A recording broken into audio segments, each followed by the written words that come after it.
Bien, bonjour à tous. Alors, on va continuer sur notre lancée avec base et applications linéaires par rapport à la fois précédente. Donc, souvenez-vous, dans les vidéos précédentes, je vous ai dit ce que c'était qu'une base. Ok, et il y avait une base particulière qui était la base canonique,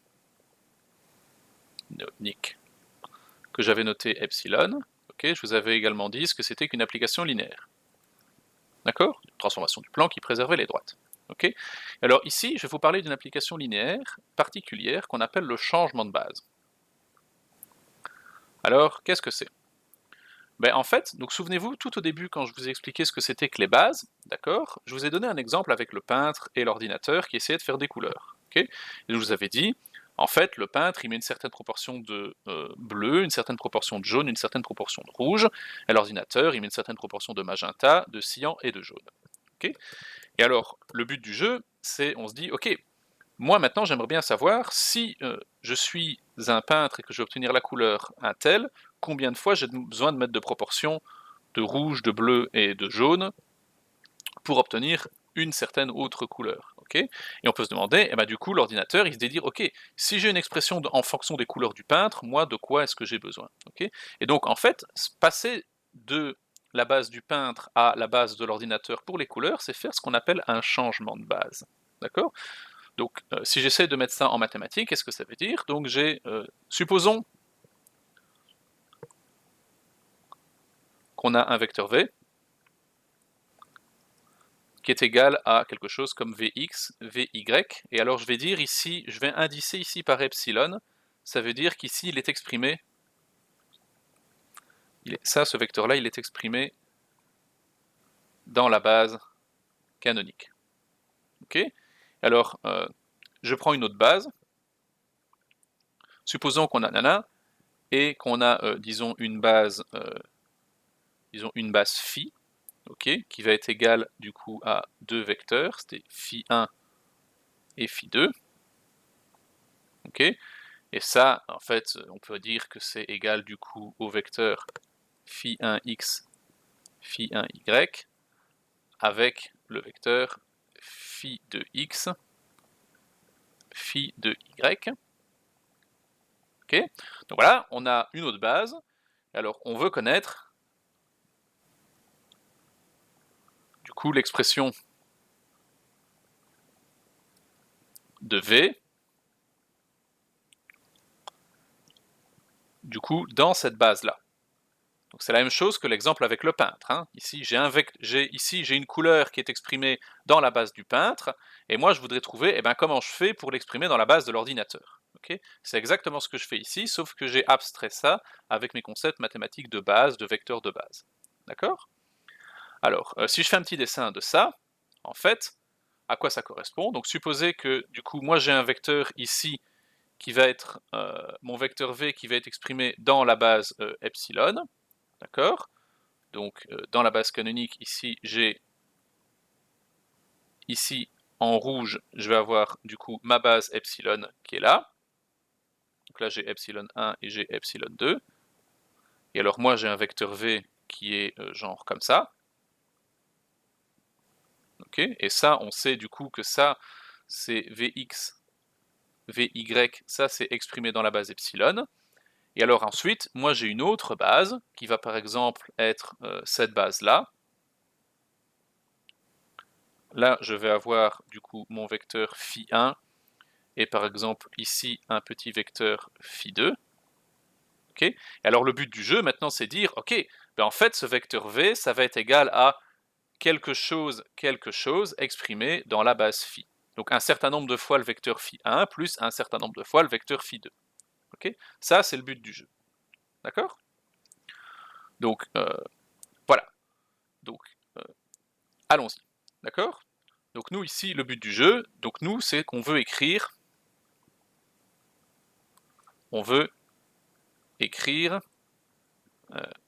du coup mon vecteur v comme un certain nombre de fois phi1, d'accord, plus un certain nombre de fois phi2, ok, et donc on veut trouver du coup lambda 1 et lambda 2. Ça c'est le but du jeu, de faire son changement de base, d'accord? Alors si je continue ça, en fait, du coup ça, en fonction, comme j'ai défini phi1 et phi2 comme ce que j'ai ici, en fait, ça, du coup, c'est égal à un certain nombre de fois, du coup, phi1x, phi1y, plus lambda 2 fois, du coup, phi de x, phi de y, d'accord? Et ça, du coup, c'est égal à, du coup, lambda 1 phi 1x, lambda 2 phi 1y, plus, du coup, un autre vecteur qui va être lambda 2 phi de x, ok, je fais la multiplication scalaire, hein, ici méconnu, plus lambda 2 phi de y. Ok. Et alors si ensuite je fais l'addition de vecteurs, qu'est-ce que je vais avoir? Du coup, je vais avoir donc celui... Attendez, je vais prendre des couleurs, ce sera quand même un peu plus pratique. Celui-là avec celui-là, du coup, ça va me faire lambda 1 phi 1x plus lambda 2 phi 2x. Avec quoi? Avec l'autre morceau. Ah! Qu'est-ce que ça fait là, ça? Donc ces deux-là ensemble, donc ça va me faire du coup lambda 2 phi 1y plus lambda 2 phi 2y. D'accord? Alors, voilà. Donc, nous, au final, cette dernière équation-là, ici, en fait, on peut l'écrire donc sous forme matricielle. Donc nous, ici, ce qu'on a, donc ça, c'est égal à, du coup, Vx, Vy, ça. Okay, et je peux écrire cette équation-là sous la forme suivante, en disant, ben, en fait, Vx, Vy, c'est la même chose, du coup, que cette grosse matrice-là, d'accord? Donc là, je vais avoir phi 1x, phi 1y, parce que l'image de mon vecteur epsilon 1, c'est phi 1x, c'est mon vecteur phi 1, avec phi de x, phi de y, et le tout multiplié par lambda 1, lambda 2. C'est la même chose que quand j'écrivais un système sous forme matricielle. Regardez, j'ai la même chose. Là, qu'est-ce que j'ai? Si je regarde ici, pour vous montrer que c'est bien la même chose, c'est que Vx, c'est égal à phi 1x fois lambda 1, c'est ce que j'avais là, plus, je fais la multiplication matricielle, phi de x fois lambda 2, c'est ce que j'avais là. Okay, je vais prendre des couleurs différentes en fait, ce sera peut-être un peu plus clair pour quand vous lirez toutes ces cochonneries. Hop, voilà. Et de la même manière, de l'autre côté, on a donc Vy, en fait, c'est égal à phi 1y fois lambda 1. Ok. Et ensuite, ah oui, non, mais je me suis trompé, j'étais dans le mauvais sens, moi, espèce d'andouille, à plus haut. Première ligne, première colonne, oui, donc c'était ça. Donc là, avec Vx, on avait du coup phi 1x lambda 1, et ensuite, on avait phi de x lambda 2. Ok, donc ça, c'était ce que j'avais ici.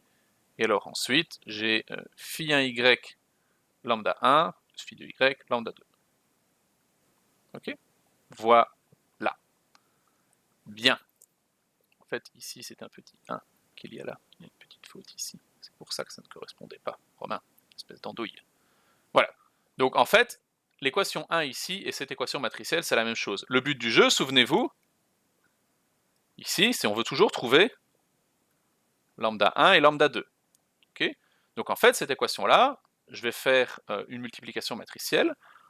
D'accord? C'est la même chose, du coup, je vais multiplier par l'inverse de cette matrice-là à gauche des deux côtés. Ok? Donc ça, c'est la même chose que phi 1x, phi 1y, phi de x, phi de y,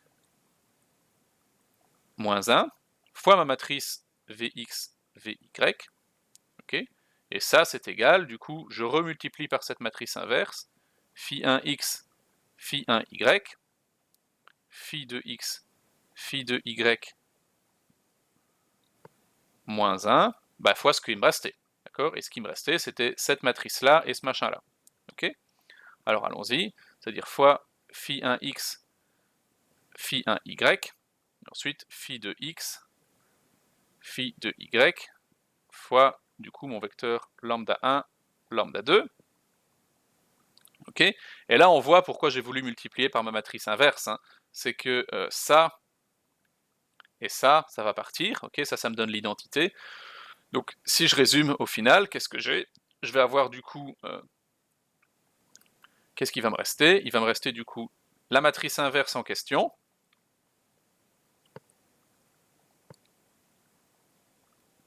fois mon vecteur Vx, Vy, eh ben en fait, ça c'est égal à ce qui me restait à droite, c'est-à-dire lambda 1, lambda 2. Okay, donc en fait, ce qu'on remarque ici, c'est que faire un changement de base, en fait, c'est exactement la même chose que calculer l'inverse d'une matrice. Okay, donc le but du jeu, au final, quand on va vouloir faire un changement de base, ça va être de calculer ça. D'accord? Alors, donc, si je résume ça, et faire une petite notation, donc définition, allons-y. Donc, la matrice qui va être du coup phi1x, phi1y, phi2x, phi2y, ça on appelle ça la matrice de passage de phi à ma base canonique. Okay, et du coup, la matrice du coup inverse de celle-là,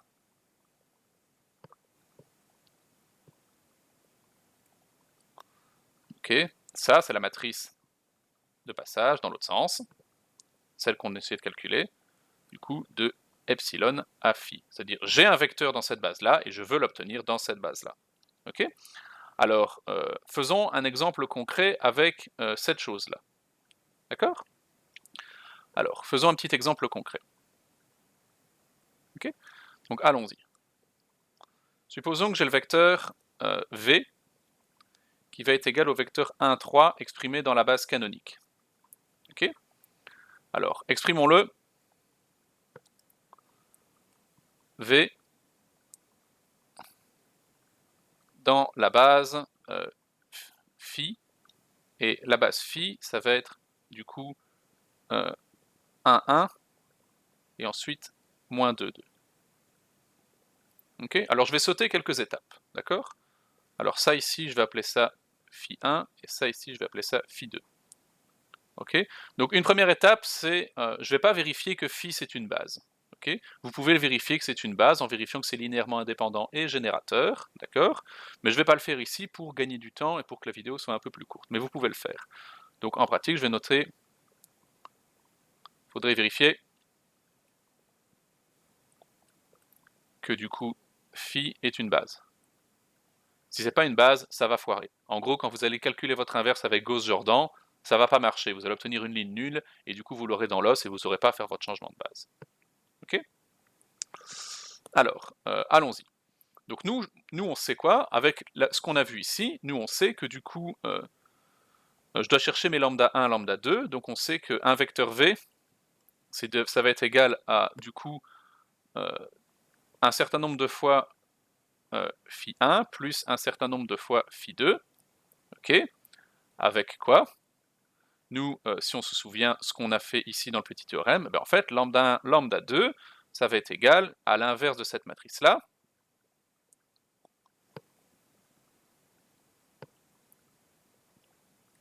fois, du coup, ben, mon vecteur V, c'est-à-dire Vx, Vy. Ok, c'est-à-dire, donc moi je dois mettre mes vecteurs en colonne, d'accord? Donc 1, 1 ici, et ensuite moins 2, 2, comme ça, fois mon vecteur V, ici c'était le vecteur 1, 3. Ok, donc ça ici, ça c'était, ça c'est mon vecteur V, ok, ça ici c'est mon vecteur phi 2, et ça c'est mon vecteur phi 1. Et je dois calculer l'inverse de ça. Okay, alors je vais sauter une nouvelle étape, d'accord? Je ne vais pas calculer l'inverse ici explicitement, maintenant vous êtes des grands garçons, ou des grandes filles, vous pouvez calculer les inverses vous-même, d'accord? Donc ça, si on applique Gauss-Jordan ici, pour calculer l'inverse par exemple, on va voir que l'inverse de ça, c'est la matrice 1 demi, moins 1 quart, 1 demi, 1 quart. Ok? Et donc il faut multiplier ça par 1, 3. Ok? Et le résultat de ça, du coup, ça fait 1 demi fois 1 plus, donc ça fait 1 demi plus 3 demi, ça fait 4 demi, c'est-à-dire 2. Et ensuite, on va avoir moins 1 quart plus 3 quarts, c'est-à-dire 1 demi. Donc l'image, a priori, donc on aurait quoi, du coup, mon vecteur V qui était égal au vecteur 1, 3 dans la base epsilon, ce serait égal au vecteur 2, 1 demi dans la base phi. Okay, alors essayons de faire une petite illustration de ça, d'accord? Donc nous, on voulait, donc ça va pas être à l'échelle, hein, mais si vous allez voir dans le cours, en particulier dans le syllabus, vous avez un beau dessin bien fait à l'échelle, je vais essayer de le faire ici. Ok? Alors allons-y. Donc nous, on avait a priori mon vecteur 1, 3, qui va être quelque chose comme ça. Donc, hop, hop, hop. Essayons de faire ça bien orthonormé. Hop, donc je vais avoir ici quelque part mon vecteur V qui se trouve là. D'accord? Vecteur V, il est là. D'accord? Et alors, ça, vous remarquez que ça, c'est exprimé du coup dans la base epsilon qui est ici.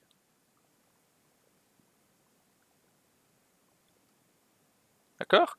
Et donc en fait, je peux tracer la base epsilon, en fait, ça me permet de faire cette grille-là, de savoir combien de fois j'ai besoin du premier vecteur, combien de fois j'ai besoin du deuxième vecteur.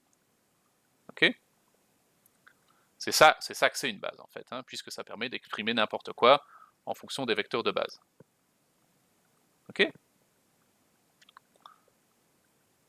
alors nous, on veut exprimer ça dans une autre base, qui est la base phi en question, et la base phi en question, c'était 1, 1, donc on avait phi 1 qui était là,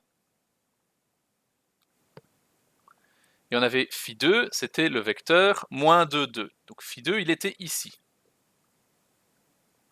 Ça, c'était mon vecteur phi 2. Alors je suis désolé, c'est pas facile à main levée de faire des lignes bien droites. Peut-être qu'il faudrait que je fasse un coup sec plutôt que d'y aller en appuyant comme un cochon. Voilà, c'est pas un coup sec, mais c'est quand même un peu plus joli. Donc là, on a le vecteur phi 2. D'accord? Et alors, en fait, si on essaye de regarder, donc moi, ici, j'ai une nouvelle base, donc j'ai besoin d'une nouvelle grille. Elle va être un peu comme ça. D'accord? Hop, et alors on va avoir, du coup, ma nouvelle grille, elle est un peu comme ça. Hop. Et en fait, si on regarde là, avec mon dessin un peu moisi, on voit que en fait, il y a l'air que en fait, mon vecteur V qui était ici, en fait, c'est bien égal à 2 fois,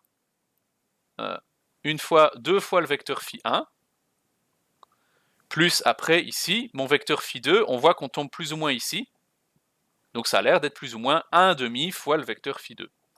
Ok? Donc voilà, on a fait un changement de base. D'accord? Donc si je résume tout ce qu'on a fait ici, ok? Donc la première chose, c'est qu'un changement de base, c'est d'avoir, quand on a un vecteur V qui est égal à quelque chose